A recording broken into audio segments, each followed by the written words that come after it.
सर्वदास्माकं सन्निधिं प्रिया। नमस्तस्मै भगवते नारदाय महात्मने कामक्रोधविहीनाय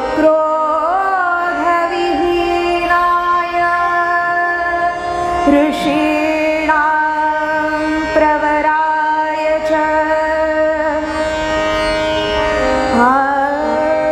वसुदेवसुतं देवं कौसचाणूरमर्दनं देवकी परमानन्दं कृष्णं वन्दे जगद्गुरुम्।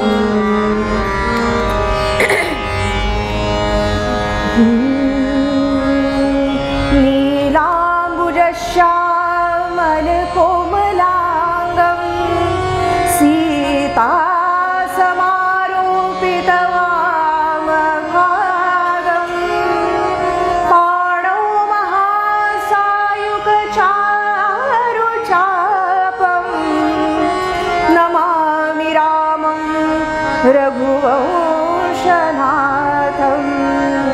मनोजवं मारुततुल्यवेगं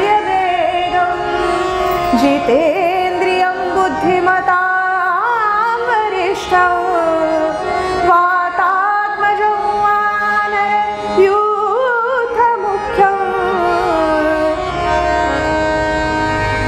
श्रीरामदूतं शरणं प्रपद्ये। सज्जनगडीचे स्वामी रामदास, गोंदवल्याचे ब्रह्मचैतन्य रामभक्त, कृष्णातटी प्रकटले स्वस्वरूपी निवासा। नमस्कार त्या सद्गुरु हनुमंतदासा। सद्गुरुनाथ महाराज की जय। जय जय रघुवीर समर्थ। कलावती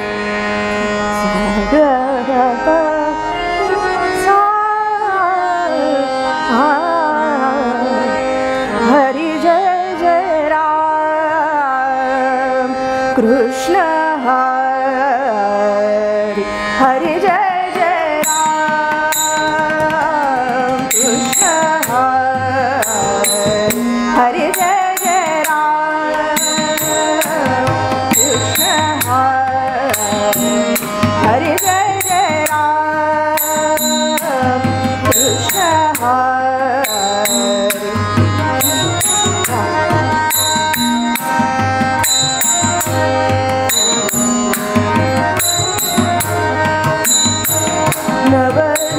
नवनीरदसम नवनीतप्रिय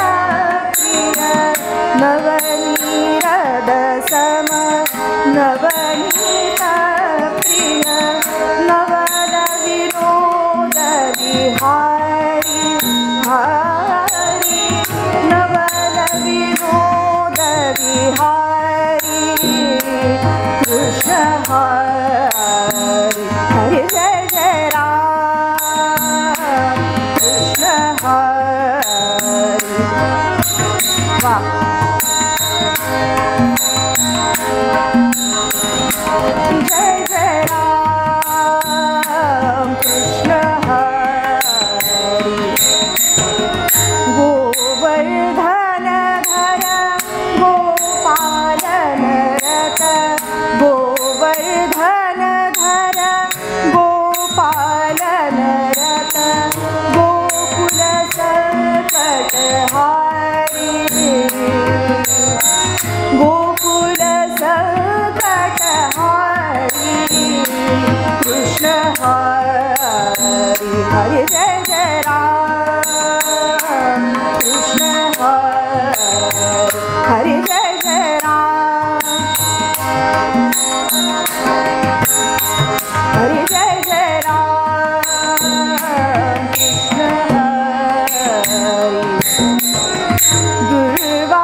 हरि कृष्ण हरि हरे जय जय राम कृष्ण हरि हरे जय जय राम कृष्ण हरि हरे जय जय राम कृष्ण हरि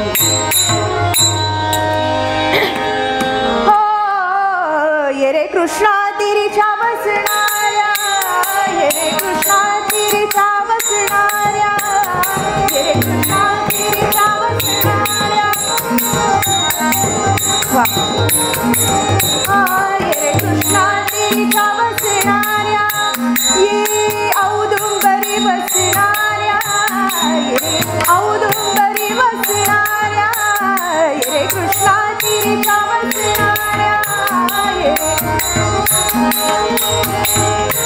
ये रे कृष्णा तिरीच्या बसणाऱ्या ये रे कृष्णा तिरीच्या बसणाऱ्या ये काशायांबर घेणाऱ्या ये रे काशायांबर घेणाऱ्या ये रे पायी खणावा पायी पादुका घालणाऱ्या ये रे कृष्णा तिरीच्या बसणाऱ्या ये रे कृष्णा तिरीच्या ये कृष्णा तिरीच्या बसणाऱ्या भस्मोद्धूलन करणाऱ्या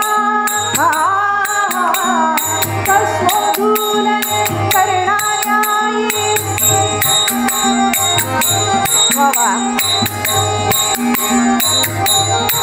ये भस्मोद्धूलन करणाऱ्या भस्मोद्धूलन करणाऱ्या भस्मोद्धूलन करणाऱ्या ये रे भस्मोद्धूलन करणाऱ्या ये रे भस्मोद्धूलन करणाऱ्या ये रे दंडकमंडलू घेणाऱ्या ये रे दंडकमंडलू दंडकमंडलू दंडकमंडलू घेणाऱ्या ये रे कृष्णा तिरीच्या बसणाऱ्या ये रे कृष्णा तिरीच्या बसणाऱ्या ये रे कृष्णा तिरीच्या बसणाऱ्या स्वभक्त संगे असणाऱ्या ये रे स्वभक्त संगे असणाऱ्या ये रे स्वभक्त संगे असणाऱ्या ये रे स्वभक्त संगे असणाऱ्या ये रे दासाभीप्सित भक्ताभीप्सित करणाऱ्या ये रे दासाभीप्सित करणाऱ्या ये रे कृष्णा तिरीच्या बसणाऱ्या ये रे कृष्णा तिरीच्या बसणाऱ्या ये रे कृष्णा तिरीच्या बसणाऱ्या स्मरता दर्शन देणाऱ्या स्मरता दर्शन देणाऱ्या ये रे स्मरता दर्शन अनुसूया त्रिसंभूतो दत्तात्रेयो दिगंबरः स्मरतृगामी स्वभक्तानां उद्धरता भवसंकटा ये स्मरता दर्शन देणाऱ्या ये स्मरता दर्शन देणाऱ्या स्मरता दर्शन देणाऱ्या ये रे वासुदेवाच्या वासुदेवाच्या कैवाऱ्या ये रे कैवाऱ्या ये रे कैवाऱ्या ये रे कृष्णा तिरीच्या बसणाऱ्या ये रे कृष्णा तिरीच्या बसणाऱ्या कृष्णा तिरीच्या बसणाऱ्या ये बसणाऱ्या रघुपती राघव राजा राम पतित पावन सीताराम बोला जय रघुपती राघव राजा राम पतित पावन सीताराम रघुपती राघव राजा राम पतित पावन सीताराम जय जय रघुपती राघव राजा राम पतित पावन सीताराम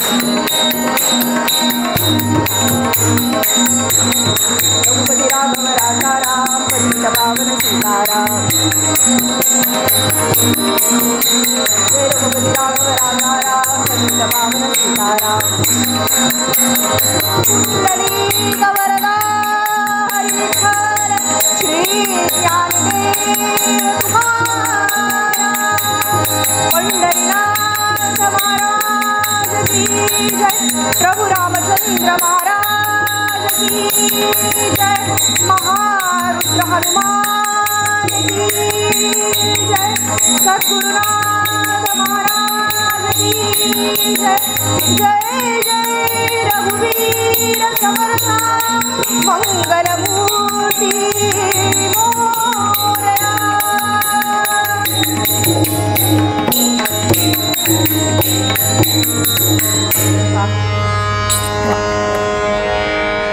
भागेश भागेश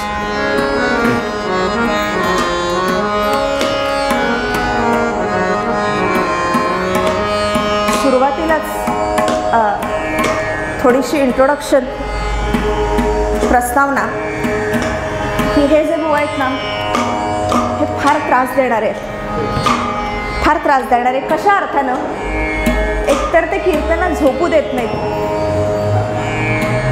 दुसरं म्हणजे शेजारच्यांच्यावर लक्ष ठेवायला लावतात आणि तिसरं म्हणजे मोठ्यांदा गजर करायला लावतात। त्यामुळे तास दीड तास आपल्याला मोठ्यांदा गजर करायचं आहे, थोडंसं सहन करायचं आहे।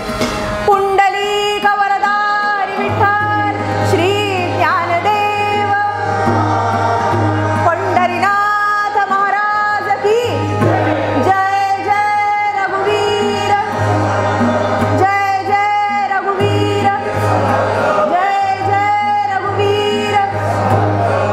हे शेवटपर्यंत टिकवा, काहीच आवाज येत नाही, टिकवाल ना, टिकवाल ना। जय जय रघुवीर समर्थ।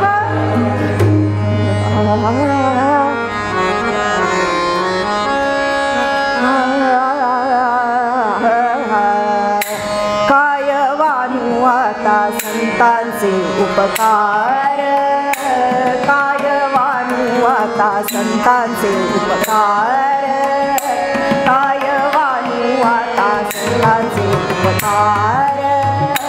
मज निरंतर जागवी, मज निरंतर जागवी, काय वानू आता संतांचे उपकार, काय वानू आता संतांचे उपकार।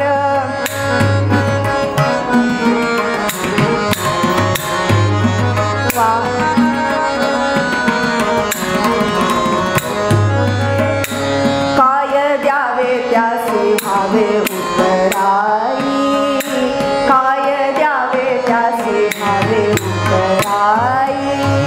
हे विदा पायी जीव थोडा, हे विदा पायी जीव थोडा, काय वानू आता संतांचे उपकार, काय वानू आता संतांचे उपकार।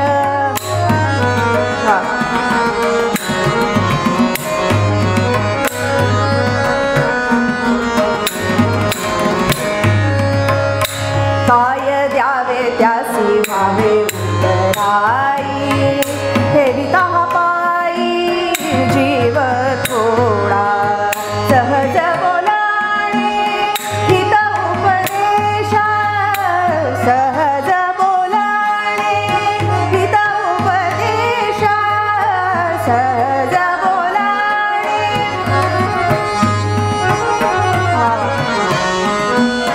मी असं करते, आज मी थांबते आणि मी ऐकत राहते, इतकी छान पेढी, इतकं सुंदर चाललेलं आहे दोघांचंही वादन आणि साथ।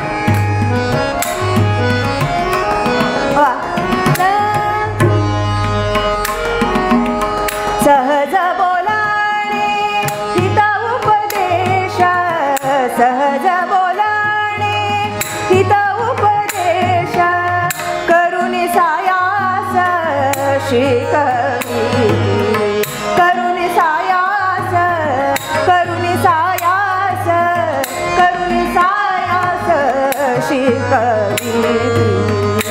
काय वानू आता संतांचे उपकार, काय वानू आता संतांचे उपकार।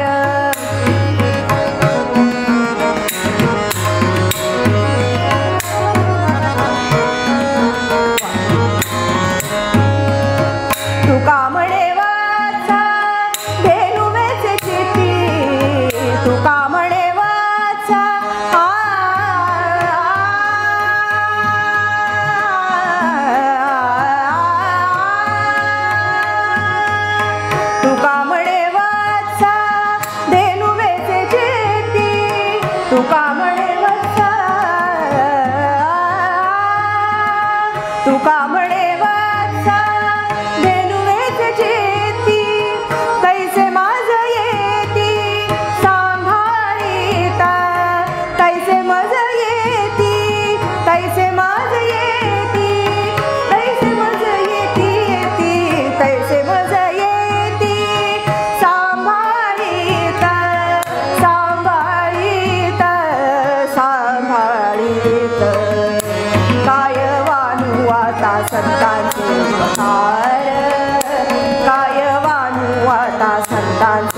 उपकार, काय वानू आता संतांचे उपकार.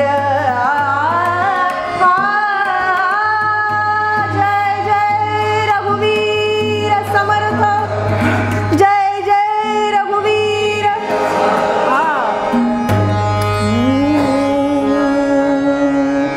ये दीनेषु दयालव स्पृशति यानल्पोऽपि न श्रीमदः, व्यग्राये च परोपकार करणे हृष्यन्ति ये याचिताः. स्वस्थाः सन्ति च यौवनान् मदमहाव्याधि प्रकोपेऽपि ये, तैस्तम्भैरिव सुस्थरैः किल भरा क्लान्ताधरा धार्यते. सद्गुरुनाथ महाराज की. गंगा मैयाचा विस्तीर्ण किनारा आहे आणि किनाऱ्यावर 100-200 नाही, हजारो लोक बसलेत. हजारो लोक कुणाची तरी वाट बघतायत. तिथं मधोमध एका दर्भासनावर पूर्वाभिमुख मैयाकडे तोंड करून एक व्यक्ती बसली. शांत अविचल अशी नजर जणू पहिल्या तीरावर लागलीये. कुणी कोणाशी फारसं बोलत नाहीये. एक धीर गंभीर वातावरण. अशा वेळी तिकडून लांबून एक 15-16 वर्षाची कुणीतरी व्यक्ती, श्यामलांग, कोमलांग, प्रशांत अविचल अशी नजर, अनंतामध्ये चित्त लागलेलं, स्वतःच्या आनंदामध्ये डुलतीये अवधूत स्वरूपामध्ये. आजूबाजूला मुलं आहेत, पण ती त्यांच्या बाह्यावरणावरनं मजा करतायत, चेष्टा करतायत, हसतायत, खिदळतायत. पण ह्या मूर्तीचं कुणाकडे लक्ष नाही, कुणाकडे लक्ष नाही. आपल्या आनंदामध्ये निमग्न आहेत आणि चालत चालत चालत त्या सगळ्या जनसमुदायाच्या कडं आलेले आहेत. आल्यावर त्या मधोमध बसलेल्या व्यक्तींनी पटकन उठून वरासन दिलं. हे सगळे हजारो ऋषीमुनी उठून उभे राहिले, नमस्कार करतायत या 16-17 वर्षाच्या व्यक्तीला. हे बघितलं आणि ती मुलं सगळी पळून गेली. जणू काही आपलं साम्राज्य आहे अशा पद्धतीनं, धीम्या गतीनं, शांत अविचल प्रशस्त अशा मुद्रेनं ती व्यक्ती मधोमध ठेवलेल्या आसनावर जाऊन आसनस्थ झाली, बसली. कोण असेल? आपल्या सर्वांना माहिती आहे. ती व्यक्ती म्हणजे साक्षात वैराग्य मार्कंड, कृपामूर्ती श्री शुकदेव मुनी महाराज. आणि त्यांच्या समोर दुसरी जी दर्भासनावर बसलेली व्यक्ती आहे ती म्हणजे महाराज परीक्षित, पांडवांचे नातू, भगवान गोपाल कृष्णांचे नातू. सामान्य व्यक्ती नाहीये. आणि धडपड कशासाठी आहे? महाराजांनी घडलेला प्रकार सगळा सांगितला. म्हटलं महाराज काय डोक्यामध्ये शिरलं माहिती नाही, पण शमिक ऋषींच्या पिताश्रींना माझ्याकडनं त्रास झाला आणि तो जो सर्प आहे तो गळ्यात घातला. परिणाम शापवाणी मिळाली, शापवाणी मिळाली. आणि आता 7 दिवसात तक्षक दंशानं मृत्यू आहे, सर्वांना माहिती आहे. पण आम्ही आता वाट बघतोय कशासाठी की या 7 दिवसामध्ये असं काहीतरी हाताला लागायला हवं की जे आयुष्यभर मिळालेलं नाही, किंबहुना हजारो वर्ष तप करून जे अनेकांना प्राप्त होत नाही ते प्राप्त व्हावं, एवढ्यासाठी ही धडपड आहे. शुक महामुनींची शांत अविचल मुद्रा, त्यांचे ते प्रशांत नेत्र अभय दिलं. राजन, अहो जन्माला आलेला माणूस हा जाणार, किंबहुना कुणालाच हे माहित नाही की पुढचा क्षण आहे का नाही आपल्या आयुष्यात. खूप तरतुरी करून ठेवतो महाराज मी, पण उद्याची रात्र, उद्याचा दिवस आमच्याकडे आहे हे माहिती नसतं आम्हाला, तरीही माणूस जगत असतो. पण राजन, तुम्ही 7 दिवसांनी मरणार नाहीये, तर 7 दिवस अमर आहात हे लक्षात घ्या. 7 दिवस तुमच्याकडे आहेत, 7 दिवस अमर आहात हे लक्षात घ्या. ही जाणीव महाराजांना झाली. थोडासा धीर आला.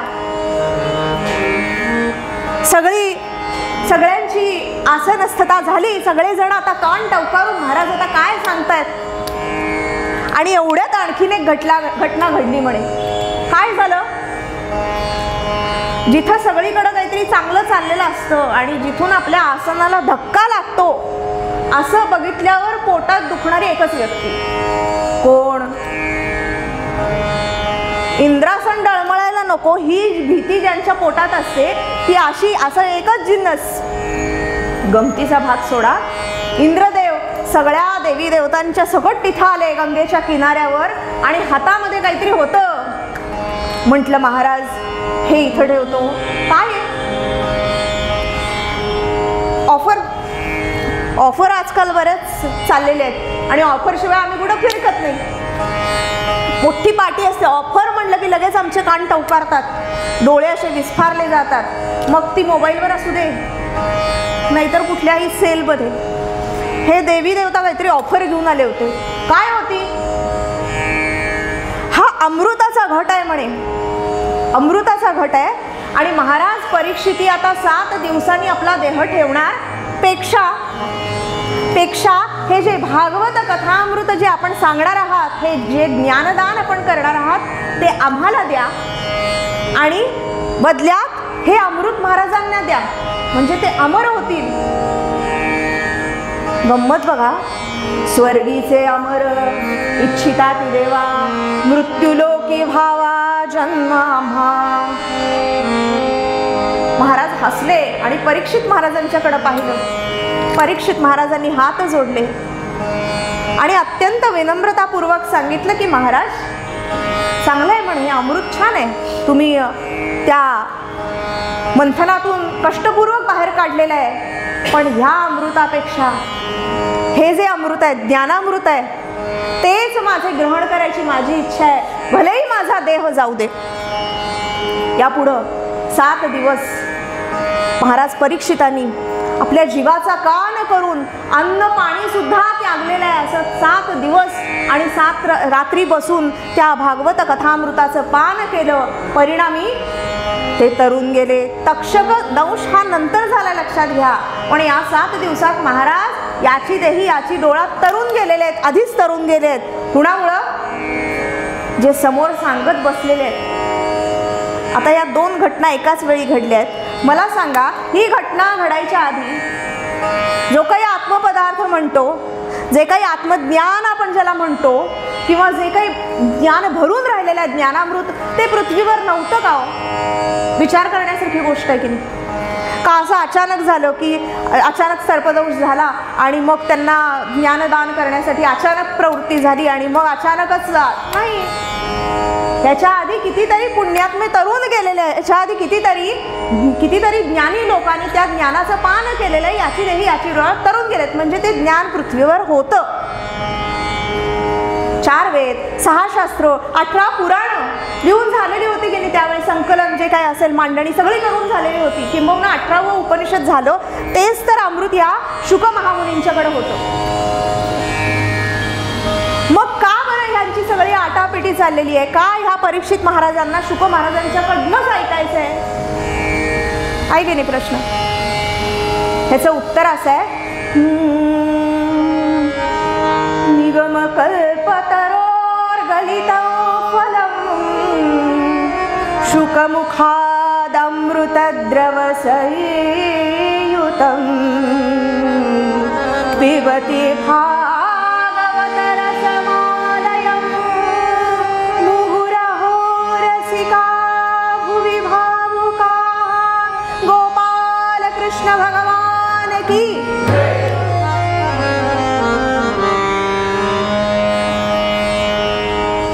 पिबती भागवत रसमालय मुहुरहो रसिका भुवि भावुका. शांतपणे हळूहळू त्या भागवत रसामृताचं पान करा. पण केव्हा हे रसामृत आलं? ज्यावेळी वास्तविक 4 वेद झालेले आहेत, 18 पुराण झाले. निगम म्हणजे काय? वेद आहेत. या वेदाचंच परिपक्व फळ म्हणजे भागवत आहे, श्रीमद भागवत कथामृत आहे. पण ह्या आपण फळं जी बघतो आजकाल बाजारामध्ये, ती नैसर्गिकरित्या पिकवलेली फार कमी असतात. पण जी नैसर्गिक पिकलेली फळं आहेत त्याचा स्वाद जो आहे तो आधी कुणाला कळतो? झाडावर कळतो, पक्ष्यांना कळतो. ते पक्षी काय करतात? त्या फळाला चोच मारतात आणि मग ते फळ, परिपक्व झालेलं फळ खाली पडतं. आपल्याला कधी अवश्य मिळाली संधी तर बघा, ते फळ खाल्लं ना ते अतिशय गोड असतं. परिपक्व नैसर्गिकरित्या पिकलेलं असं ते सुमधुर फळ असतं. तसं हे निगमक कल्पतरोर अमृतम फलम म्हणलेलं आहे आणि ते पडलेलं आहे आणि त्याला कुणाच्या मुखाचा स्पर्श झालाय तर शुकमुखात अमृत द्रव संयुत. नुसता स्पर्श नाही झाला, त्या अमृताचा स्पर्श झाले आणि त्यामुळं ते भागवत कथा अमृत झालेलं आहे. हे लक्षात घ्या. आजचा हा आपला अभंग हेच सांगणार आहे. काय वानू आता संतांचे उपकार मज निरंतर जागविती. त्या शुक महामुनींनी महाराज परीक्षितांच्यावर तर उपकार केलेच, पण तुम्हा आम्हा सगळ्यांच्यावर उपकार करून ठेवले. ते त्यांच्या मुखातून यावं, त्यांच्या मुखातून ऐकायला यावं आणि मग मोक्ष प्राप्ती व्हावी, ही महाराज परीक्षितांची धडपड आणि ती ह्या सगळ्या ऋषीमुनींची धडपड होती. म्हणून हे सगळे वाट बघत होते. आमच्याकडं औपनिषदिक जी परंपरा आहे ती सगळी अशीच उपनिषद. जवळ बसून सद्गुरूंच्या संतांच्या सान्निध्यामध्ये राहून ते ज्ञान आत्मसात करायचंय. आणि नुसतं बसून म्हणजे ते वर बसलेत आणि आम्ही खाली बसलोय असं नाही. शद मनानं, अंतःकरणानं खाली त्यांच्या पायाशी उपदेक्षन्ते ते ज्ञानम ज्ञानिनच तत्वदर्शना. त्यांच्या पायाशी बसून हे ज्ञान आम्हाला ग्रहण करायचंय. कुणाच्या? काय वानू आता संतांचे उपकार मज निरंतर जागविती. हा जो अभंग आहे हा वर्षानुवर्ष याच्यावर बोललं तरी संपणार, किंबहुना संत हा आयुष्यभर जरी बोलला तरी संपणारा विषयच नाही किंवा तो बोलायचा विषयही नाही आहे. पण हा जो अभंग आहे किंवा हे जे अभंगाचं वाङ्मय आहे, मग तो गाथा असू दे, मग ती माऊलींची ज्ञानेश्वरी असू दे किंवा हे अभंग असू देत, हेच खरं तर संतांचे आमच्यावर उपकार आहेत की नाही. एखादा अभंग आम्ही एखाद्या वेळी गुणगुणावा, कुठलीही परिस्थिती आनंदात म्हणावा, आणखी आनंद द्विगुणित होतो. एखादा कठीण प्रसंग आहे त्यावेळी एखादा अभंग चटकन तोंडावर यावा, एखादा श्लोक मनाचा तोंडात यावा आणि आतमध्ये ते अंतःकरणामध्ये शांतता पोचावी. होतं की नाही? किंवा नुसतं जाऊ दे बाकी काय आठवलं नाही, संतांचं स्मरण होतं ना. हे संतांचे आमच्यावर उपकार आहेत महाराज, हे उपकार आहेत. कसं आहे व्यवहारात सुद्धा आम्हाला कोणी एखाद्याने मदत केली, आपण किती वेळ ती लक्षात ठेवतो? किंबहुना बरेच जण लक्षात ठेवतात नाही असं नाही, पण एखाद वेळेस आम्हाला कोणीतरी आठवण करून द्यावी लागते महाराज. अरे आमच्या त्या अमक्या अमक्या प्रसंगामध्ये त्यांनी आपल्याला मदत केली होती बरं का. आता वास्तुशांत आहे, त्याचं निमंत्रणात त्यांचं नाव घातलंय का? म्हणजे काय, जेवायला बोलवणं ठीक आहे, पण त्याच्या मागं ही उपकृततेची भावना असते. तसं या उपकारांची जाणीव आम्हाला कोणीतरी करून द्यावी लागते. तसं संतांनी हे जे उपकार आमच्यावर केलेले आहेत त्याची जाणीव करून देणारे हे संतच असू शकतात. कारण संत आमच्यासाठी काय तळमळतायत, काय झिजतायत हे संतच समजू शकतात. लक्षात घ्या. काय वानू आता संतांचे उपकार. आता याच्यात 3 पाठभेद आहेत बरं का. काय वानू आता, काय वानू मी या आणि काय सांगू आता संतांचे. तिन्हीचा साधारण भाव एकच आहे, थोड्या वेगळ्या वेगळ्या पद्धतीने विचार केलेला आढळतो, पण आत्ता आपल्याला खोलात शिरायचं नाहीये, आत्ता आपला तो भाग नाहीये. थोडक्यात बघायचे संतांचे उपकार. आपल्याकडे आज 5 ते 6 शब्द महत्वाचे आहेत दिलेल्या वेळामध्ये. संत, उपकार, निरंतर, जागविती, सांभाळिती आणि शिकविती, हे 6 शब्द. याचं सुरुवातीला चिंतन करून मग सखोल अर्थामध्ये उतरलो तरी पुष्कळ होणार आहे. काय वानू आता संतांचे उपकार मज निरंतर जागविती. उपकारामध्ये सुद्धा असं असतं महाराज, कुणाचे घ्यायचे आणि कुणाचे नाही हे सुद्धा महत्वाचं असतं. काही वेळेला परिस्थिती आपल्या हातात असते, काही वेळेला ती नसते. पण जेव्हा हातात असते तेव्हा कुणाचे घ्यावेत याचं तारतम्य आम्हाला पाहिजे. दुर्जनांचे उपकार घेतले तर काय होईल? उदाहरण, ते सूर्यपुत्र कर्ण काय विद्वत्ता कमी होती? दानशूर म्हणून प्रसिद्ध होते, साक्षात सूर्यांचे पुत्र आहेत, त्यामुळं गुण काय कमी असतील का? नाही. पण अशा एका टिपेच्या प्रसंगी सगळ्यांच्या समोर अपमानित होत असताना त्या दुर्योधनाचे उपकार घ्यावे लागले. परिणाम आयुष्यभर मिंधे पण आलं, नको तो अपराध हातातनं घडला. भीष्म, द्रोण, कृपाचार्य हे सगळे भरसमेत बसलेले आहेत, पण त्या कौरवांच्या उपकाराच्या खाली ओझ्याखाली दबले, त्यामुळं मोठा गंभीर अपराध समोर चालू असताना काहीही करू शकले नाही, हतबल झाले महाराज. आणि या उलट आमच्या संतांचे उपकार, असं वाटतं का की नको आता? उलट असं वाटतं की संतांचे हे जे उपकार आहेत त्यांचा सत्संगती हाच त्यांचा फार मोठा उपकार आहे, लक्षात घ्या. या संतांचे उपकार आम्हाला मिळतच राहावेत, ते फिटूच नाहीत, किंबहुना त्या ऋणातून आम्हाला मोकळं होताच येता येऊ नये. याचं कारण ते कसे असतात?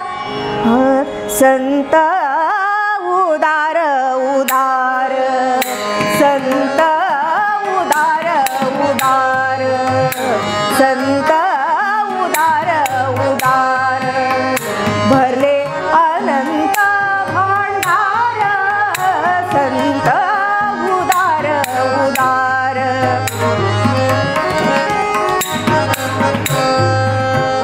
तुका म्हणे भरले पोते, देवे दिधले नवे रीते. तुका म्हणे भरले पोते, देवे दिधले नवे रीते, संत उदार उदार.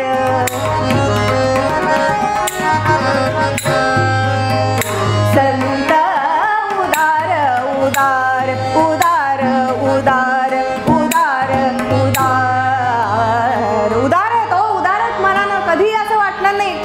तुम्ही आम्ही कल्पना करा की आमच्याकडे एखादी वस्तू मागायला कोणीतरी आलंय, फार तर शेजार धर्म, ओळखीचे, आप्तेष्ट, मित्र, गणगोत म्हणून आपण एक वेळ मदत करू, पुन्हा करू, पुन्हा करू. पण एक क्षण असा येतो, अरे काय हे ना काय ह्यांच्या घरचं काय आहे की नाही, रोज मागायला येतात, रोज मागायला येतात, कुठेतरी एक भावना येते ना मनात. पण संत तुका म्हणे भरले पोते, देवे दिधले नवे रीते म्हणे. परमेश्वराचं अधिष्ठान त्यांच्या पाठीमागं असतं, त्यामुळं त्यांचं औदार्य कधी कमीच होत नाही. प्रसन्न असतात, आनंदी असतात. आजचा सूत्रश्लोक आपण जो बघितला, ये दीनेषु दयालव स्पृशति यान् अल्पोऽपि न श्रीमदः, व्यग्राये च परोपकार करणे हृष्यन्ति ये याचिताः, स्वस्थाः सन्ति च यौवनान् मदमहाव्याधि प्रकोपेऽपि ये, तैस्तम्भैरिव सुस्तरैः किल भरा क्लान्ताधरा धार्यते. सद्गुरुनाथ महाराज की. व्यवहारामध्ये आपल्यावर उपकार करणारे अनेक लोक असतात. दोन प्रकारचे उपकार, एक लौकिक, पारलौकिक. व्यावहारिक, आध्यात्मिक. म्हणजे काय? लौकिकामध्ये उदाहरणार्थ आपले आई वडील आपल्याला जन्म देतात, या समाजामध्ये आपण मोठे होत असतो, आणि मोठे होत असताना आपण आता जे काही आहोत, जसे आहोत, ते ह्या समाजाचे, लोकांचे लौकिक उपकारच आहेत आपल्यावर. लक्षात ठेवा, ह्या लोकांचे आपल्यावर उपकार आहेत, म्हणून यातला कणकण आम्ही आज इथे येऊ शकतो, उभारू शकतो, बोलू शकतो. आई वडिलांनी जन्म दिला, संस्कार केले, ह्या समाजाने आम्हाला उभं केलं, काहीतरी आम्ही आज आहोत समाजामध्ये, XYZ. हे झाले लौकिक संस्कार, लौकिक उपकार. पण यातनं बाहेर पडून तू जो आहेस त्या स्थानाला न्यायचं म्हणून जे जाग करतात ते पारलौकिक उपकार असतात, आणि ते केवळ संत आणि संतच करू शकतात, हे लक्षात घ्या. काय वानू आता संतांचे उपकार, मज निरंतर जागविती. सुभाषित आपल्या प्रसिद्ध आहेत, माहिती असतील. परोपकाराय फलंती वृक्षा, परोपकाराय वहन्ति नद्याः, परोपकाराय दुहन्ति गावः,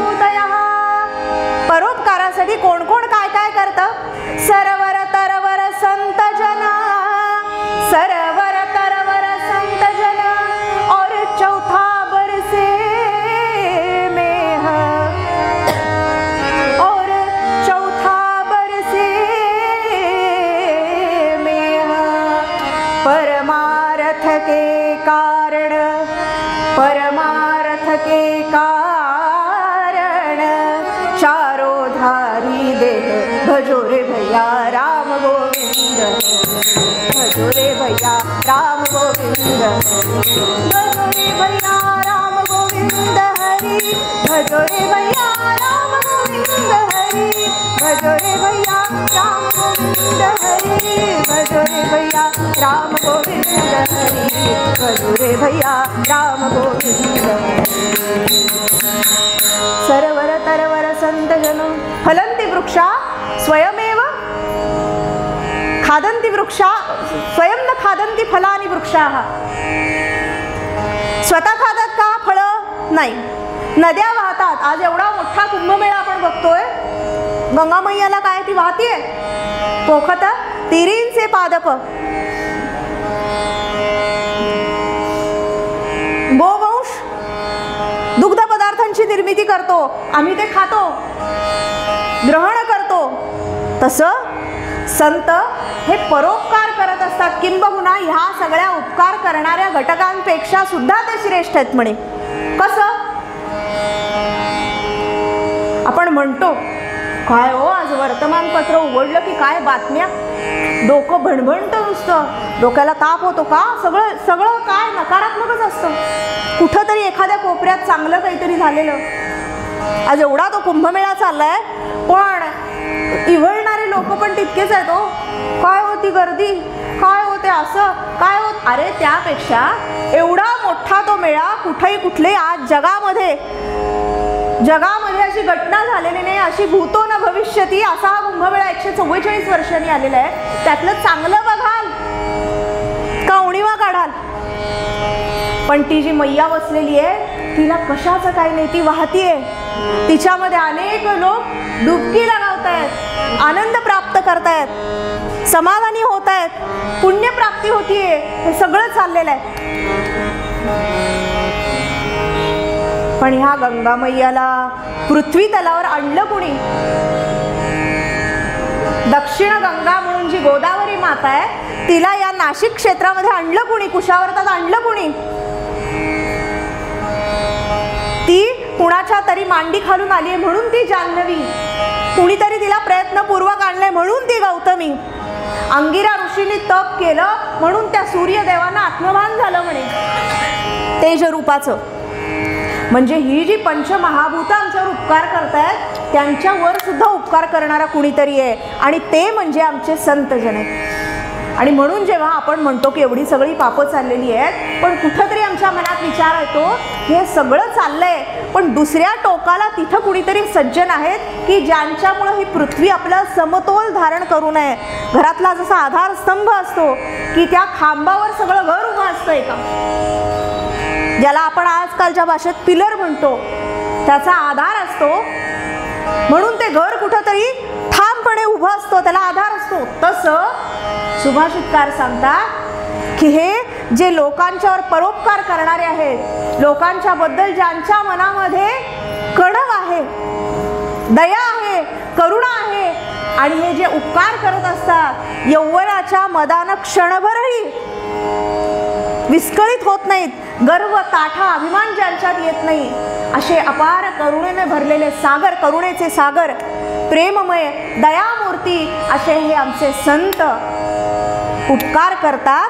म्हणून क्लांताधरा धार्यते, म्हणून त्या पृथ्वीनं आपला तोल धारण करून ठेवलेला आहे म्हणे. मग ह्या सगळ्यांच्या पेक्षा आमचे संत कसे श्रेष्ठ? आता उदाहरण बघितलं आपण, गंगामैयाचं बघितलं की मौना महाराज चंद्र, की ज्यांना आमच्या भगवान कर्पूरनाथांनी मस्तकावर धारण केलंय त्या विषाचा दाह शमन व्हायसाठी. बघतो आपण भगवान शंकरांची जी प्रतिमा आहे किंवा पिंड आहे, चंद्रमौलेश्वर असं म्हणतात त्यांना. ते विष हलाहल सहन करायसाठी त्याला शांतता निर्माण व्हावी म्हणून तो चंद्र धारण केला. पण महाराज आम्हाला सांगतात की त्या गंगा मैया चंद्र हे उपकारक आहेत, पण त्यांच्यापेक्षाही श्रेष्ठ उपकार त्या संतांचे आहेत म्हणे. गंगा पापं शशीतापं, गंगा पापं शशीतापं, दैन्यं कल्पतरुस्तथा, पापं तापं च दैन्यं च घ्नन्तो संत महाशयः. सद्गुरुनाथ महाराज की. मध्ये मध्ये काय करा, आपल्या शेजारचे जे आहेत, तुम्ही करताय की नाही फार महत्वाचं नाही, पण शेजारचे जे आहेत ते जय जयकार करतात की नाही एवढं लक्षात ठेवा. जय जय रघुवीर. गंगा पापम शशीतापम. गंगा मैया पाप क्षालन करते नक्की करते. लोक असं काय डुबक्या मारून होत असतं का? जाऊन बघा. अहो फॉरेन मधनं लोक येऊन आज बघा कितीतरी % 40-50% लोक तिकडच्या विदेशात 7 समुद्र पलीकडनं येऊन आमच्या इथं डुबक्या मारतायत आणि सांगतायत हे जे आहे वातावरण काही वेगळं आहे, सगळी शिकली चळवरलेली. आणि आमची माणसं ते ट्रॅफिकच लागलं ते पाणी स्वच्छच करता का? अरे काय म्हणजे काय, समोर चांगलं सोन्याचं ताट वाढून त्याच्यामध्ये पंचपक्वान्न वाढलंय, पण त्याची आम्हाला खायची बुद्धी होत नाहीये, त्याला काय करणार. असो. गंगा पापम पाप नाहीसं केलं. शशीतापम शांतता दिली, तो दाह काही प्रमाणामध्ये शमन व्हायला मदत केली. दैन्यं कल्पतरुस्तथा. कल्पतरू नावाचा वृक्ष आपल्या सर्वांना माहिती आहे, त्याच्या खाली बसलं की आपल्याला जे इच्छित आहे ते मिळतं. आज जर असं म्हटलं की आम्हाला कोट्यावधीचा पाऊस पडू दे, क्षणामध्ये आम्हाला कुंभाला जायला मिळू दे, होणार? कल्पतरूच्या खाली बसले का नाही होणार? पटकन प्रसंग बघू आणि पुढे जाऊ. एक व्यक्ती आहे, चालून चालून चालून चालून परिक्रमेमध्ये थकली आहे, बसली एका झाडाखाली. दुपारची वेळ आहे, पोटात अन्नाचा कण नाही, तहान लागली आहे, घसा कोरडा पडलाय आणि आता कुठल्याही क्षणी चक्कर येऊन पडणार. एवढ्यात ती गर्द सावली दिसली, धावत गेला, जाऊन त्या झाडाखाली विसावला. गार वाऱ्याची झुळूक आली, छान वाटलं त्याला. क्षणात असं वाटलं अरे एवढं छान गार छान वातावरण आहे, उन्हाच्या बाहेर तापलेला कडाका झालाय उन्हाचा, त्याच्यामध्ये सावली मिळाली आहे, आता जरा पाणी मिळालं असतं फार बरं झालं असं. असं म्हणून टेकेपर्यंत त्याच्या हाताला लागलं पाण्याचा कलश होता. अरे वा, कुणीतरी परिक्रमावासीसाठी वाटसरूसाठी आणून ठेवलेलं दिसतंय, छान छान. प्याला, घटाघट पाणी प्याला, आहा तृप्त झाला. दुसऱ्या क्षणी त्याला असं वाटलं की अरे मला वदनी कवळ घेता, तेच घेत नाही तोच तर प्रश्न आहे ना. मग या श्रीहरीचे इथंच तर प्रॉब्लेम आहे सगळा. काय माहितीये का, लोकांना जरी आपण फोनवर, आता लोक तिकडची लोक सांगायला आली, आपण म्हटलं ना घेताना किंवा ठेवताना श्रीराम, पलीकडनं काही आवाज येत नाही. अरे पलीकडच्याला बरं वाटावं म्हणून तरी श्रीराम म्हणा. काय जाणार आहे तुमचं? काही नाही, शांतपणे फोन ठेवून देतात बघा. सुरू करा ना. एवढे संत आम्हाला घोकून सांगून गेले, ज्या व्यक्तीनं आपला देह काया झिजवली त्यांनी जय जय रघुवीर समर्थ हा उद्घोष दऱ्याखोऱ्यातून नवे ब्रह्मांडामध्ये घुमवला. त्यांचं नाव घेण्यामध्ये कसली चोरी, कसला संकुचितपणा, कसला आळशीपणा, काय बिघडणार आहे? बरं जाऊ दे, तुम्हाला आवडत नाही, समोरच्याला बरं वाटेल म्हणून तरी करा. समोरचा उत्साहात श्रीराम म्हणतो आणि इकडून शांतता. जय जय रघुवीर, जय जय रघुवीर. कीर्तन सुरू होताना सांगितलंय त्रास देणारे बुवा आहेत, त्यामुळं पुढच्या वर्षी हे बुवा आम्हाला नकोत. फार जय जयकार करायला होता तो. पुंडलिक वरदा हरी विठ्ठल श्री ज्ञानदेव पंढरीनाथ महाराज की जय, प्रभू रामचंद्र महाराज की जय. किंबहुना या संतांनी जे उपकार करून ठेवलेत ना, त्याच्यामध्ये नामाचा फार मोठा उपकार आहे. म्हणून आमचे महाराज सांगायचे, थोड्या थोड्या वेळानं आवडत असू दे नसू दे, स्वतःसाठी काय म्हणून बघा, श्रीराम जय राम जय जय राम बोला. श्रीराम जय राम जय जय राम, श्रीराम जय राम जय जय राम. थोड्या थोड्या वेळानं आपल्या मनासाठी. अहो हा सिद्ध केलेला प्रयोग आहे आणि ह्याच युगात केलेला, कम्प्युटरच्या युगातच केलेला प्रयोग आहे. आमची जी IT दिंडी निघते ना, IT दिंडी म्हणजे ITत चालणाऱ्यांची दिंडी, तर त्याच्यामध्ये 2 भगिनी होत्या. माझ्या समोरच घडलेला प्रसंग आहे. दोघींनी अगदी छान हाय फाय व्हाईट कुर्ता आणि व्हाईट सगळं छान व्हाईट कारण सगळे घालून आले होते. ड्रेस कोड ज्याला मराठीमध्ये आपण म्हणतो. गणवेश म्हणलं की आम्हाला चालत नाही, ड्रेस कोड म्हणावं लागतं मराठीत.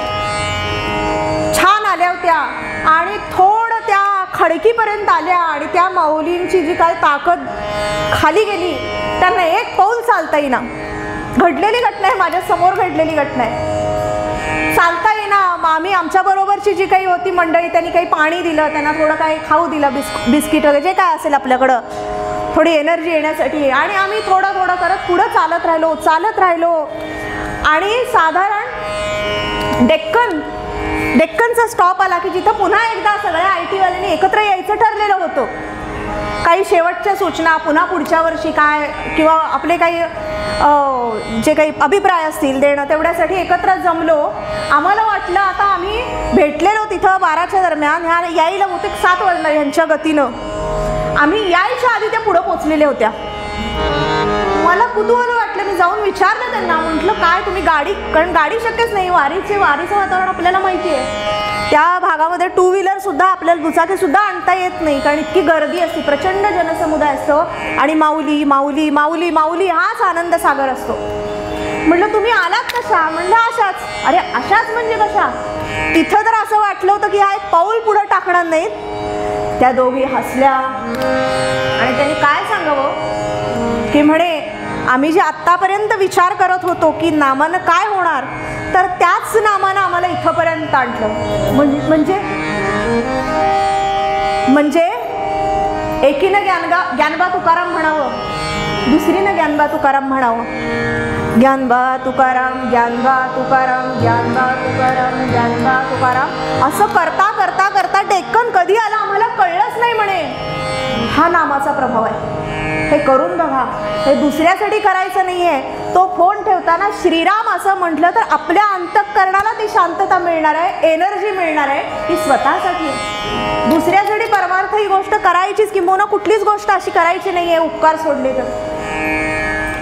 हे जे नामाचे उपकार आहेत हे संतांनी करून ठेवले.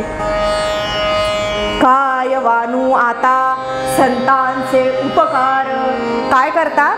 मज निरंतर जागविती. हे संतांचे उपकार आहेत. काय आहेत? मज निरंतर जागविती. आता गोष्ट अशी आहे, आपल्याला कुठंतरी पहाटे उठून जायचंय, फ्लाईट पकडायची आहे, लक्षात घ्या. 3ची फ्लाईट आहे, घरात आम्हाला 2ला निघायला लागणार आहे. मग साधारण 1 ते 1:30च्या दरम्यान आम्हाला उठवणारं कोणीतरी पाहिजे की नाही? बरोबर. आमचा अलार्म आम्ही लावून ठेवलेत, पण आम्ही त्याच्यावर भरोसा करू शकत नाही, तो वाजलाच नाही तर.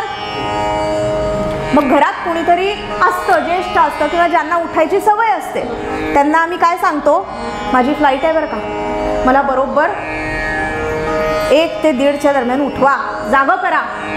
मग ती व्यक्ती म्हणते ठीक आहे. दुसऱ्याला उठवायचं म्हणून ती एकतर व्यक्ती झोपत नाही किंवा ती स्वतः जागरूक असते आणि मग ती बरोबर आम्हाला 1 ते 1:30 वाजता उठवते. मग आम्ही उठतो, जातो, फ्लाईट, पुढचं सगळं होतं. पण हे आम्ही कोणाला सांगू शकतो?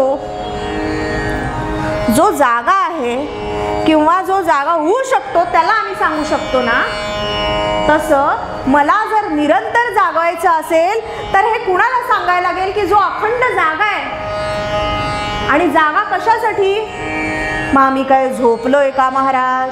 आत्ता उठून आलोय ना कीर्तनाला, कार्यक्रमाला, हे जागणं अपेक्षित आहे का? त्याच्या वरचं एक जे जागणं आहे ना ते अपेक्षित आहे. आपुलिया हिता जो असे जागता. मग असे अखंड जे जागे आहेत ना त्यांना म्हणायचे संत. मज निरंतर जागविती, जे अखंड निरंतर अहोरात्र जागे आहेत. या निशा सर्वभूताना तस्यां जागृती संयमी, यस्यां जागृती भूतानां सा निशा पश्यतो मुने. सद्गुरुनाथ महाराज की जय. अशा संतांच्याकडं आम्हाला जागवायची जबाबदारी आहे. म्हणजे आम्ही असे झोपलेलो नाहीये, पण आम्ही तसे झोपलेलो आहे. विचारलं होतं ना जनक महाराजांनी, हे खरे की ते खरे? झोपेमध्ये, स्वप्नामध्ये सगळं लुटून गेलेलं, हातामध्ये एक पात्र, भूक लागलेली, पात्रामध्ये काही अन्न येते तेही फुटून जावं आणि कासावीस होऊन राजा उठून बसतोय आणि बघतोय तर महाराज जनक स्वतःच्या पलंगावर महालामध्ये. मग हे खरं का ते खरं? कोणी सांगितलं? आमचे संत धावून आले. अष्टावक्र महाराजांनी जागा केलं, राजन अरे हेही खरं नाही आणि तेही खरं नाही, मज निरंतर जागविती. आता ह्या उपकाराची परतफेड करायला पाहिजे. पण महाराज संतांच्या बाबतीत ती परतफेड होऊ शकत नाही. जीव दिला तरी परतफेड होऊ शकत नाही. काय द्यावे त्यासी व्हावे उतराई आणि ठेविता हा पायी जीव थोडा. पेक्षा त्यांच्या उपकारात राहणं हेच त्यांच्या उपकारातून उतराई होण्यासारखं आहे. म्हणजे काय? म्हणजे सोप्या भाषेमध्ये त्यांनी जे तत्वज्ञान आम्हाला दिलंय, जो आचरणाचा मार्ग घालून दिलाय, जे नामस्मरण करा असं सांगितलंय, जे पुण्य करा असं सांगितलंय, ते प्रयत्नपूर्वक पुन्हा पुन्हा करत राहणं, शेवटपर्यंत करत राहणं हेच त्यांच्या उपकारातून उतराई होण्यासारखं आहे. सगळ्यात शेवटचा माणूस काय आहे? जीव आहे. म्हणतो मी जीव काढून ठेवू का? शक्य असतं का? नाही. पण ह्याचा अर्थ, मतितार्थ काय की ते जे सांगतील ते आम्ही कसोशीनं पाळलं पाहिजे. म्हणजे त्यांना वाटेल की अरे मी ह्यांच्यावर उपकार केले पण त्याचं कुठंतरी यांनी मान राखला बरं. त्याच्यासाठी आम्ही काय करत राहिलं पाहिजे? श्रीराम जय राम जय जय राम, श्रीराम जय राम जय जय राम. पुढं महाराज सांगतात, सहज बोलणे हित उपदेश करोनी सायास शिकविती. सहज बोलणं आहे, सहज बोलणं आहे. कुठं त्याच्यामध्ये कृत्रिमता नाही, कुठं मोठा आविर्भाव म्हणून बोललेत असं नाहीये. सहज बोलतायत. दादा अरे हा चांगा कोरा तो कोराच. त्या भिंतीवर बसलेत, ज्ञानेश्वर माऊली बसलेत, मुक्ताई माऊली बसलेले आहेत आणि त्या सांगतायत अरे पत्र बघून सांगा कोरा तो कोराच. याच्यामध्ये डिवचणं हा हेतू नाहीये, ईर्ष्या नाहीये, त्याला खाली दाखवणं हा भाव नाहीये. लक्षात घ्या, त्या जीवाचं कल्याण कसं होईल याची तळमळ त्यांना लागली आहे. ऐसी कळवळ्याची जाती ओ करी लाभाविण प्रीती. ऐशी कळवळ्याची जात, त्यांना काही नको असतं. ते म्हणतात आम्ही वैकुंठीचे वासी याची कारणाशी आलोय की ह्या सगळ्या जे ऋषी मुनींनी सांगून ठेवले ते वर्ताईसाठी आलेलो आहे आणि हे या लोकांच्याकडनं आम्हाला करून घ्यायचं आहे, कारण त्यात त्यांचं कल्याण आहे, आम्हाला काही नको आहे. तुका म्हणे आम्हा कोड हे गरज परी अधोक्षज बोलवितो. सहज बोलून जातात. ताटी उघडा ज्ञानेश्वरा, विश्वपट ब्रह्मदोरा. ताटी उघडा ज्ञानेश्वरा. ते तर जागे होतेच ते, पण त्यांच्याबरोबर त्यांनी आम्हाला जागा करायचं काम नाही केलं. कुठंतरी तो प्रसंग बघितल्यावर, ऐकल्यावर, स्मरण केल्यावर आम्ही आत्मन जागे होतो की नाही? हे जागं होणं अपेक्षित आहे. स्वरूपाशी जागं होणं हे संतांना अपेक्षित आहे. स्वरूप संप्रदाय अयोध्या मठ जानकी देवी श्री रघुनाथ दैवत. काय सांगायचं कारण आहे? सांगून ठेवलं. हे सगळे उपकार करून ठेवले. काय? मज निरंतर जागविती. कसे? तुका म्हणे वत्स धेनुवेचे चित्ती तैसे मज येती सांभाळीत. आपण गाय जर झालेली बघितली असेल तर ते जे वासरू असतं छोटंसं, कुठलंही वासरू घ्या, जन्माला नवजात जे अर्भक असतं प्राण्यांचं, ते उठून आधी धडपड करून उभारायचा प्रयत्न करतो. मग ती काय करते माऊली? कष्टात असते ती स्वतः, पण ती त्याला जवळ ओढायचा प्रयत्न करते, त्याच्या जवळ जायचा प्रयत्न करते आणि ती त्याला चाटते. चाटून त्याचा तो मळ नाहीसा करते. आपला आईचा माऊलीचा स्पर्श त्याला देते, आपलं स्तन्य देते, त्याला ताकद देते की जेणेकरून थोड्या वेळात ते आपल्या पायावर धडपडत उभारतं. तसं संत त्यांच्या दृष्टीतनं, त्यांच्या स्पर्शातनं, आशीर्वादातनं, त्यांच्या उपदेशातनं आम्हाला तिकडं जाण्यासाठी, त्या मार्गाकडे जाण्यासाठी पुष्ट करत असतात. लक्षात घ्या. तया दर्शनी स्पर्शनी पुण्य जोडी, तया भाषणी नष्ट संदेह मोडे. आमचे सांगलीचे समर्थ सद्गुरू श्री हनुमानदासजी महाराज म्हणायचे, नष्ट संदेह मोडे हा शब्द वापरलाय म्हणे समर्थांनी.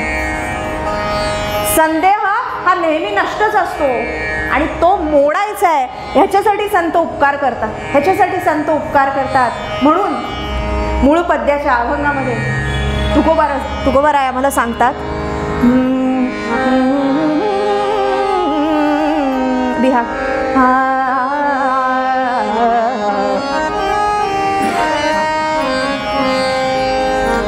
काय वानू आता संतांचे उपकार, काय वानू आता संतांचे उपकार. मज निरंतर जागवी, मज निरंतर जागवी. काय वानू आता संतांचे उपकार, काय वानू आता संतांचे उपकार. तुका म्हणे वाचा धेनुवेचे शिरती, तुका म्हणे वाचा वा तुका म्हणे वाचा धेनुवेचे शिरती, तुका म्हणे वाचा.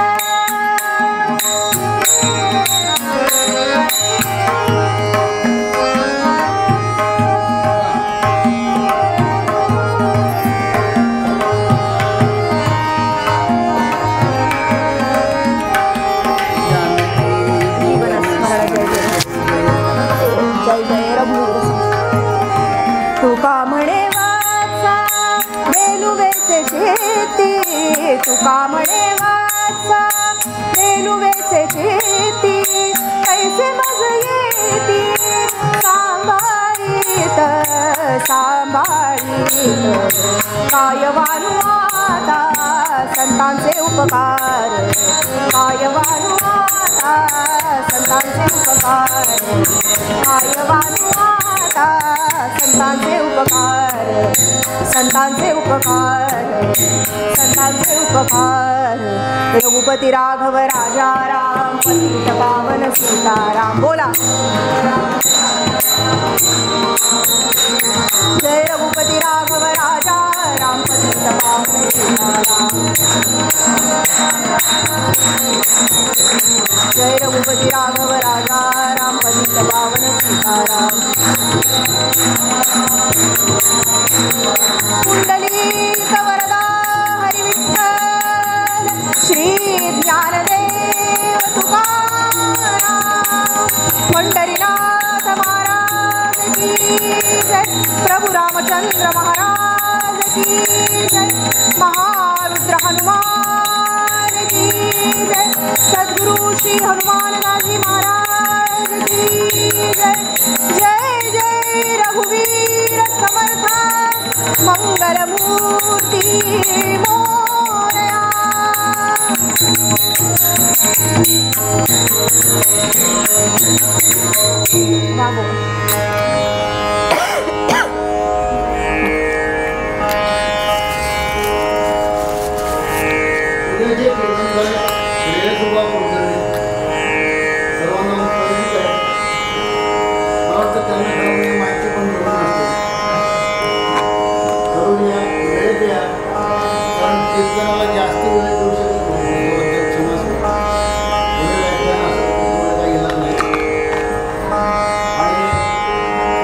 5:30ला आहे, 5:30 पर्यंत आहे ना वेळ आपली.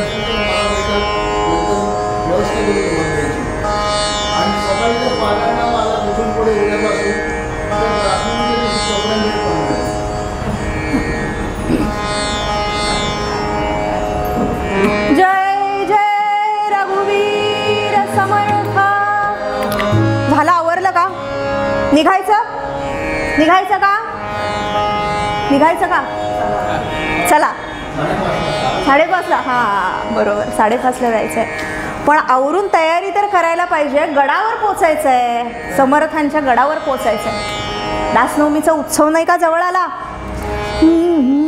पूर्वी बाळापुरी बाळकृष्ण नामे, पूर्वी बाळापुरी बाळकृष्ण नामे, समर्थांचे ते एकनिष्ठ भक्त, रामदासांचे एकनिष्ठ भक्त, करीती वारी प्रतिवर्षी नित्य नेमी, करीती वारी प्रतिवर्षी नित्य नेमी, समर्थांचे रामदासांचे चरणी अनुरक्त, रामदासांचे चरणी अनुरक्त, पूर्वी बाळापुरी बाळकृष्ण नामे. शेगाव जवळचं जे बाळापूर ना, तिथे बाळकृष्ण बुवा राहायचे. आणि जवळजवळ 30 नाही 40 वर्ष समर्थांनी जे दिलेलं, घालून दिलेला जो परिपाठ आहे तो आपल्या घरी चालवतायत. दासबोध वाचन करायचं, रघुपतींचं नामस्मरण करायचं, कथा कीर्तनामध्ये रंगून जायचं, सवाया म्हणायच्या, अष्टकं म्हणायची, समर्थांना मनोभावे शरण जायचं. आणि मुख्य म्हणजे रघुपतींचं नामस्मरण करायचं. श्रीराम जय राम जय जय राम, श्रीराम जय राम जय जय राम. ही सगळी जी गडबड होती ना, ती त्या दासनवमीचा उत्सव गाठायचा म्हणून होती. आणि त्यांच्या तशाच साध्वी, पतिव्रता आणि परमभक्त असणाऱ्या पुतळाबाई सती त्या, असती अनुकूल त्यास परमार्थी, करतल झांजा घेऊनी रघुपती नाम मुखाने गाती. श्रीराम. तशाच त्यांना अनुकूल असणाऱ्या पत्नी आणि दोघांचाही परमार्थ आनंदात चाललेला आहे. प्रपंचही आनंदात आहे, कारण त्याच्यामध्ये परमार्थाची फार मोठी बाजू भक्कमपणे उभी आहे. आणि प्रतिवर्षी यांचा नेम, नित्य नेम, की दासनवमीचा उत्सव आला की जावं गडावर मजल दर मजल करत. आणि आत्तासारखी वाहनं नव्हती महाराज, लक्षात घ्या. बैलगाड्या नाहीतर चालत जायला लागायचं. महाकठीण प्रवास. 1905 ते 6 सालचं मी बोलतीये बरं का. आत्ता किती आहे?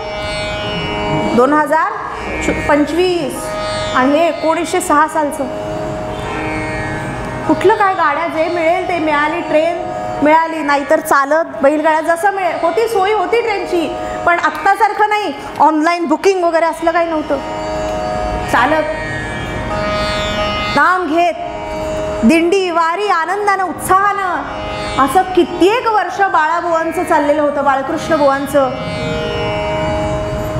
आणि याही वर्षी तितक्याच आनंदानं दोघंही पती पत्नी निघालेले आहेत. आणि तिथं जाऊन वाट बघायची, जायचं, उत्सव करायचा, परत यायचं. आलं की वाट बघायची की पुढचा उत्सव केव्हा येईल, पुन्हा हे वर्ष कधी संपेल. प्रतिवर्षी वारीचा खंड कधीच नाही तो पडला.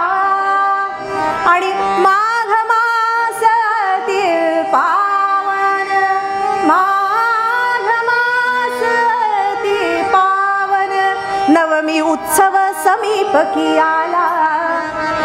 आजचं आख्यान अतिशय गोड आहे, कारण दोन संतांचा मिलाप कसा असतं, कसे जागवतात हे पण बघणार आहे. आणि उत्सवाचं प्रयोजन पण तेच आहे की समर्थांचा दासनवमीचा उत्सव. आणि थोड्याच दिवसात येईल, आपल्या आख्यानामध्ये येईल, आपल्या बरेच जणांना कळलं पण असेल. आनंदानं उत्साह निघाले. पण यंदा काय झालंय, वय आहेच की शेवटी प्रत्येकाला. वयानं थकले दोघही, चालताना दम लागतोय, धाप लागतीये. शेगाव, खामगाव, मेहकर, देऊळगाव राजा. शेगावला गेले, गजानन महाराजांचं दर्शन घेतलं. तिथनं पुढं खामगाव, मेहकर, देऊळगाव, होता होता जालना. आणि मग माझ्या समर्थांचं जन्मस्थान हो, जिथं माझे समर्थ बागडले, खेळले. ज्या मातीमध्ये ती जी माती आहे ती मस्तकाला धारण केली, मस्तकावर जिथं सूर्यनमस्कार घातले, जिथं सूर्याजी पंत राणूबाईंचे संस्कार झाले, असं ते जांब गाव. तिथं जाऊन 3 दिवस राहिले. पुढं मग पंढरपूर, नातेपुते, वाई मार्गे साताऱ्याला आले. आणि आत्ता सोय अशी आहे की गाडी निम्म्यापर्यंत जाते गडावर, तेव्हा अशी काही सोय नव्हती. बरं झालेलं वय की चालताना कळायला लागलं, पाय बोलायला लागले. अरे हेच आम्ही 20-20 किलोमीटर जायचो, पण काही कळायचं नाही. मगच समजायचो अरे 20 किलोमीटर झाले, अजून एवढं अंतर गाठू. पण आता काही मैल झाले की धाप लागायची, कसं व्हायचं. आणि पुढच्या वर्षी जमलं, नको हा विचार सुद्धा नको यायला, आत्ता चाललोय ना, चला. आणि मध्येच पुतळाबाईंनी विचारावं, का हो म्हणलं, कसली गडबड. यांना माहिती नव्हतं. यांनी सांगावं, कधी पाहिन मी सद्गुरु माई, कधी पाहिन मी सद्गुरु माई, सज्जन गड पुरवासी. कधी पाहिन मी सद्गुरु माई, सज्जन गड पुरवासी हो, सज्जन गड पुरवासी. इथं जाईल आणि काय करीन, कृतार्थतेने चरणी लोळीन, कृतार्थतेने चरणी लोळीन, सद्गुरूंचे चरणासी रामा साधोजी. राजा राम कहो, कृतार्थ होऊन चरणी लोळीन म्हणे. तिथं माझ्या समर्थांची समाधी कसली, साक्षात समर्थ आहे. त्यांच्या चरणाशी लीन होईल आणि मग थोडा उत्साह एकवटावा, थोडी ताकद एकवटावी आणि मग पुढचं अंतर पुन्हा चालायला लागावं. असं मजल दर मजल करत करत करत सज्जनगडच्या पायथ्याशी आले. गड बघताय, चढून वर जायचंय. मुखानं रघुपती राघव राजा राम, पतित पावन सीताराम. रघुपती राघव राजा राम, पतित पावन सीताराम. सुंदर माधव मेघश्याम, जानकी जीवन सीताराम. रघुपती राघव राजा राम, पतित पावन सीताराम. रघुपती राघव राजा राम, पतित पावन सीताराम. प्रभु रामचंद्र महाराज की, प्रभु रामचंद्र महाराज की जय. जय रघुवीर समर्थ. धावत गेले, अंगलाई देवीचं दर्शन घेतलं आणि आता पळत पळत पळत गेले. तो जो स्नानाचा तलाव आहे तिथं उतरले. जणू कुठलं बळ अंगात आलं कुणास ठाऊक. चरण प्रक्षालन केले, पाणी मस्तकावर लावून घेतलं धुली दर्शन घ्यायसाठी म्हणून महाराजांच्या इथं आले. समर्थांच्या गाभाऱ्यामध्ये लोटांगण घातला, आनंदी आनंद झाला. शेवटी पोचलोच. आणि होता होता होता दास नवमीचा दिवस मंदिरात, कथा कीर्तन चालले अहोरात्र. पुन्हा पाहिल का दिवस हामी एक, म्हणून सारे हे दृश्य भरून घेत, नयनी सारे हे दृश्य भरून घेत. सगळ्या गडावर उत्साहाचं वातावरण आहे की समर्थांनी देह ठेवला तरी ते सगळ्या पंचमहाभूतामध्ये, सगळ्या सृष्टीमध्ये तिथून आपल्याकडे बघतायत. माझी सेवा महाराजांच्या पर्यंत पोहोचतीये का. प्रत्येक जण रघुपतीच्या स्मरणामध्ये, माझी काया गेली परे परंतु मी आहे जगदाकारे. पण बाळाबुवा येरझाऱ्या घालतायत, भीर भीर भीर नजरेनं सगळीकडे बघतायत, जणू काही हे सगळं आपल्या नजरेमध्ये एकवटून घ्यायचंय. का? कारण यांना भीती होती की पुढच्या वर्षी मला यायलाच मिळालं नाही तर. आत्ताच हातपाय गळून गेले. महाराज महाराज असं करू नका, समर्था मला दूर लोटू नका, ताकद द्या. ह्या वर्षी कसं तरी आम्ही पोचलोय, पण पुढच्या वर्षीची खात्री नाही. महाराज दया करा. पुन्हा पुन्हा त्या ब्रह्मपिसाच्या इथं जात आहेत, मागच्या त्या मंदिराकडे जात आहेत. पूर्ण गड फिरून फिरून फिरून भीर भीर भीर नजरेनं ती समाधी, ते रघुरायाचं त्या रघुरायांच्या मूर्ती, राम लक्ष्मण सीता मनामध्ये ते चित्र ठसवत आहेत. तो गाभारा, त्या शांत तेवत असणाऱ्या समय सगळं सगळं मनात साठवत आहेत. तो उत्सव, अनेक लोक प्रसाद करतायत, अन्नसंतर्पण चाललंय, ब्राह्मण भोजन चाललंय, कुणी दासबोध वाचतंय, कुणी सवया म्हणतंय. आनंदी आनंद आहे. सगळे त्या रघुपतींच्या स्मरणात, समर्थांच्या स्मरणामध्ये लीन आहेत आणि हे अंतःकरणात साठवत आहेत. होता होता नवमीचा दिवस संपला, दशमी झाली. आता एकादशी झाली की निघायचं बाळापुराला. 5:30 होत आले, 10 मिनिटात बाळापुरात पोच. हो, कीर्तनकारांना तेवढी सवलत असते महाराज. 10 मिनिटात कुठं पोचू शकतो. पुंडलिक वरदा हरी विठ्ठल. एकादशीची संध्याकाळ आली आणि आता मात्र बाळाबुवा अस्वस्थ झाले. समाधीपाशी गेले आणि समर्थांना विनवताय, थकली गात्रे आता, थकली गात्रे आता, चालविना हो आम्हास येथवरी, परिभेटीची तगमग, परिभेटीची तगमग, निवविल कैसी गुरुमाय ही भली.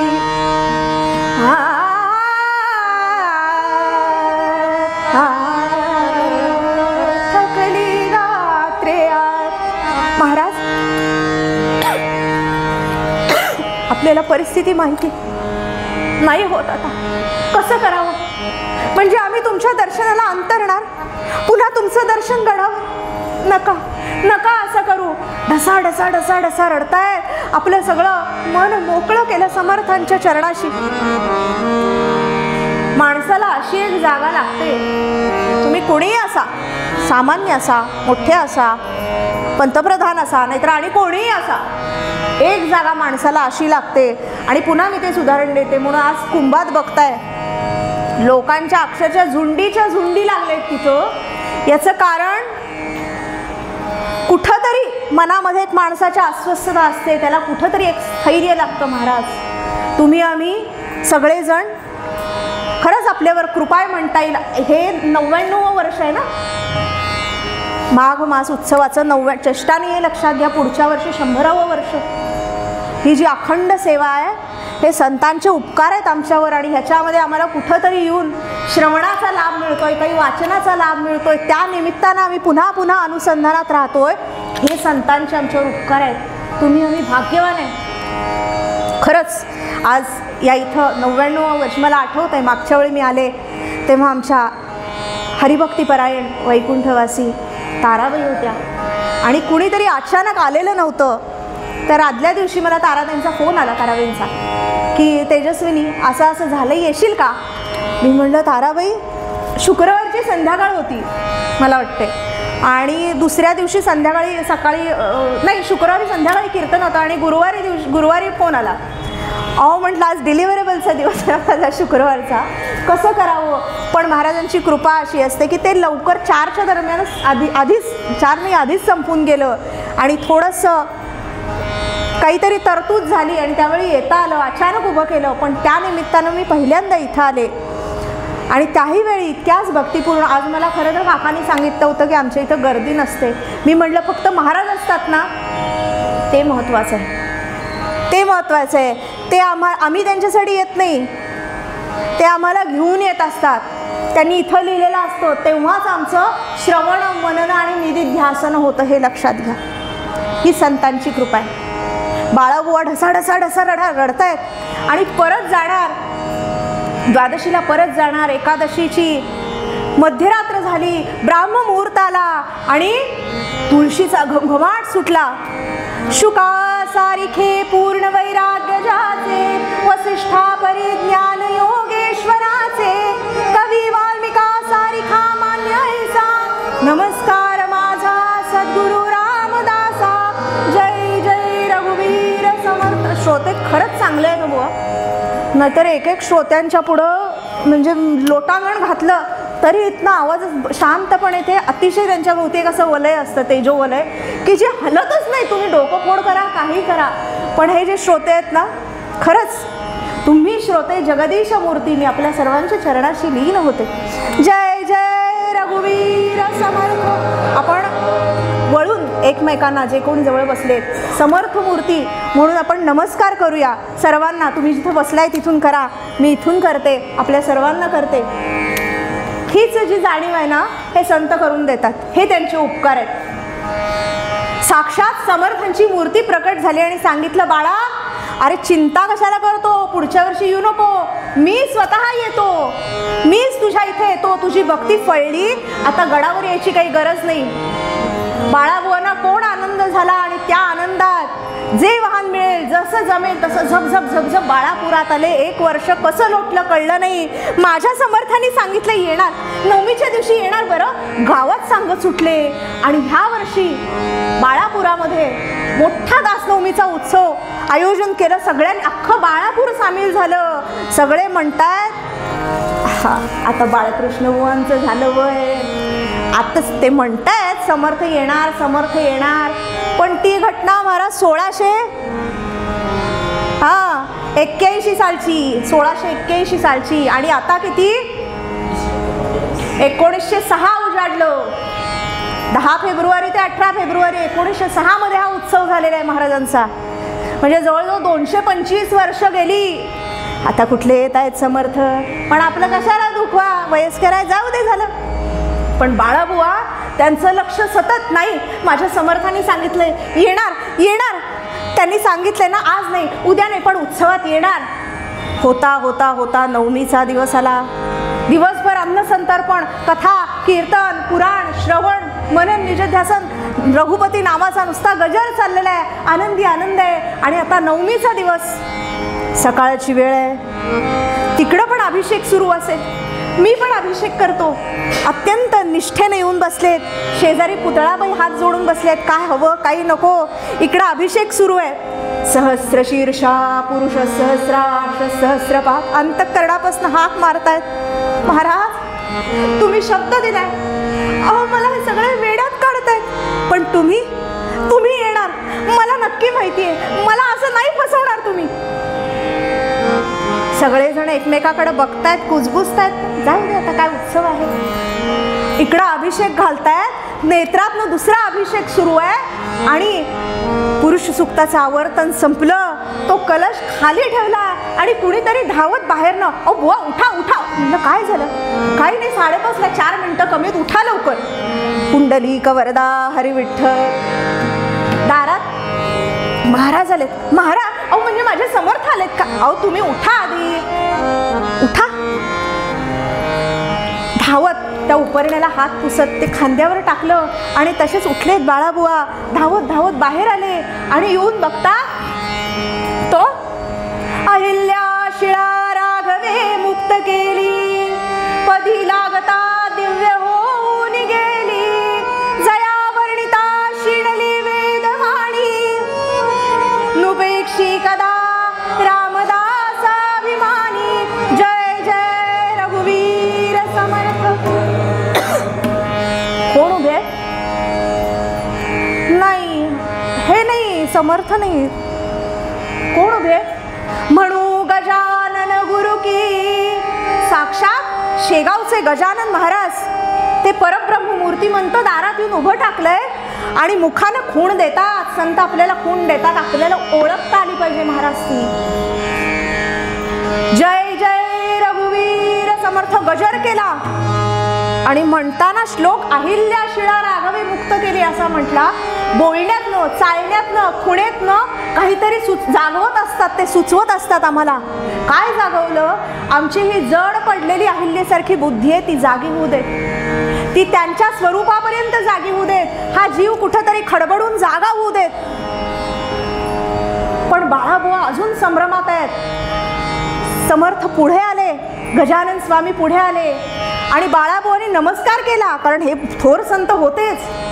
डोळे चोळून बघितलं तर एकदा समर्थ रामदास स्वामी दिसत आहेत, हातामध्ये कुबडी कंथा झोळी घेतलेली, आणि दुसऱ्या क्षणी पुन्हा म्हणू गजानन गुरु की, म्हणू गजानन गुरु की, सज्जन गळवासी रामदास भले, दिसते चिलिम कधी ती, दिसते चिलिम कधी ती, कुबडी झोळी करी उभे ठेले, रामा राम राम हरे हरे रामा राम राम राम सीतापते राम. एकदा हातात चिलीम बघतायत, पुन्हा डोळे चोळून बघितलं तर हातात कुबडी कंथा झोळी नामस्मरण करणारी स्मरणी दिसतीये. म्हणे काय झालंय? सारखा तोच तोच तोच विचार केला की आपल्याला तशी दृश्य दिसायला लागतात. खूप विचार केला आपण की बाजारात सुद्धा एखाद्या व्यक्तीचा, आपण घरात आई वडील किंवा अगदी आपले जिवलग कुणीतरी सद्गुरू माय कोणी जे असतील त्यांचा विचार केला की तीच व्यक्ती जाती एक आपल्याला भास होतो. तसं झालंय बहुतेक मला. बाळाबुवांचा हा अवतार बघितला आणि गजानन महाराजांनीच बाळाबुवांच्या हाताला धरला. अरे बाळा, विचार कसला करतो, चल. आत घेऊन आले, पाटावर बसवलं, पाद्यपूजा केली, प्रसाद अर्पण नैवेद्य अर्पण केला, महाराजांना ठेवून घेतलं. पण ह्यांची तगमग काही शांत होईना. म्हणले मला समर्थांनी सांगितलंय. महाराज आले ठीक आहे, पण समर्थ नाही आले. समर्थांचं बघायचं, दर्शन घ्यायचे, समर्थांना भेटायचं, त्यांनी असा कसा खोटा शब्द केला आपला. असं करता करता तिथंच डोळा लागला. ब्राह्ममुहूर्त झाला आणि कुबडी कंथा स्मरणी आणि रघुवीर नाम मुखात, रामदास गुरु दर्शन देती, भिक्षा झोळी करात. घमघमाट सुटला तुळशीचा. बाळा उठ, अरे झोपलास काय? उठून बसले. अरे ती जी मूर्ती आहे त्यांना शरण जा, भेदबुद्धी ठेवू नकोस. संत दिसती वेगळाले, परी ते स्वरूपी मिळाले. चिंता सोडी बाळा, काय कर, मूर्ती माझी गजाननी शेगावी, शरणतया सिरी घावे, शरणतया सिरी घावे, अद्वैताचीच खूण समजावी.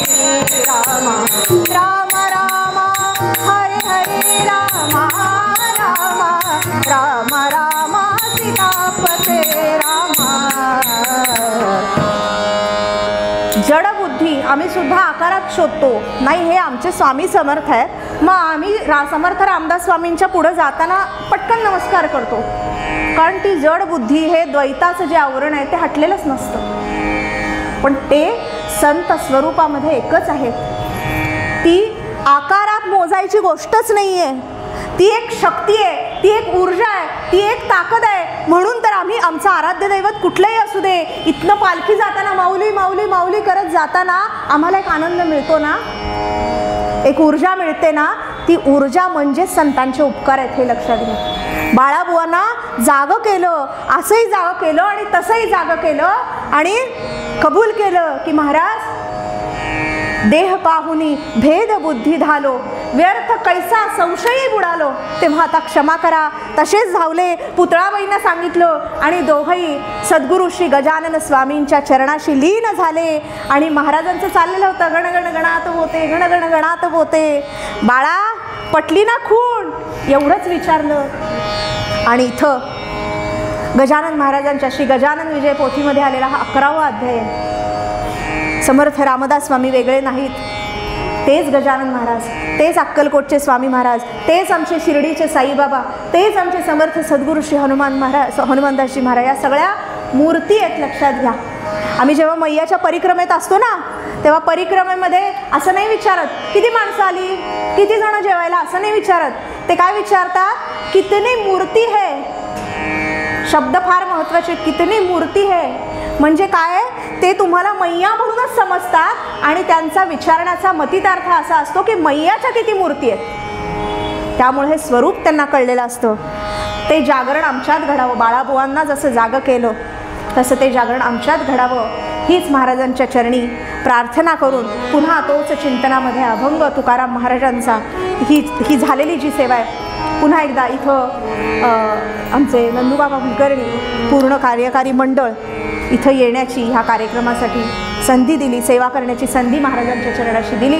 मी सर्वांची आभार हा शब्द फार तोकडा आहे, ऋणी आहे आणि आपल्या चरणाशी पुन्हा एकदा लीन होते. खरंच तुम्ही श्रोते जगदीश मूर्ती, जागरण करणारे श्रोते होते, त्यामुळे सांगणाऱ्याला सुद्धा जोर येतो. आणि आज तबल्यासाठी काका, आपलं नाव सुहास फेडवे काका आणि उदय शहापूरकर यांनी उत्तम साथ, म्हणजे बुवा शांत बसायचे आणि मध्ये पेटी आणि तबला ऐकत, हे तुम्ही बघितलं असेलच. त्यांच्यामुळे खरं तर जोर येतो आणि हे सगळे असे कलेक्टिव्ह उपकार असतात, तेव्हा आपण त्यांच्या उपकारामध्ये राहू शकतो. असे हे संतांच्या उपकाराचं स्मरण आम्हाला सतत राहावं हीच त्यांच्या चरणाशी प्रार्थना करून ही सेवा झालेली जी काही तोडकी मोडकी असेल ते माझं, जे चांगलं असेल ते समर्थ सद्गुरू श्री हनुमानदासजी महाराजांचं, मातापित्यांचं, त्यांच्या चरणी. अगदी ते डोळ्याने तबला वाजवत होते आणि हे डोळ्याने पेटी वाजवत होते. कुंडली कवरदा हरी विठ्ठल, मग प्रश्नच नाही, प्रश्नच नाही. आपले आशीर्वाद असावेत असे सर्वांचे.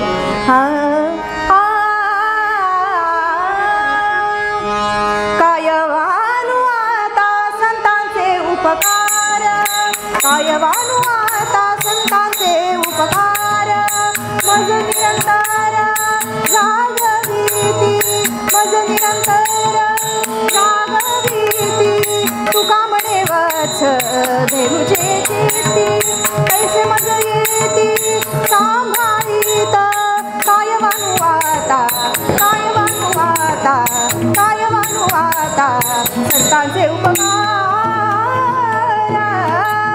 हेची दान देगा देवा तुझा विसर न व्हावा, गुण गाईन आवडी हेची माझी सर्व जोडी, नलगे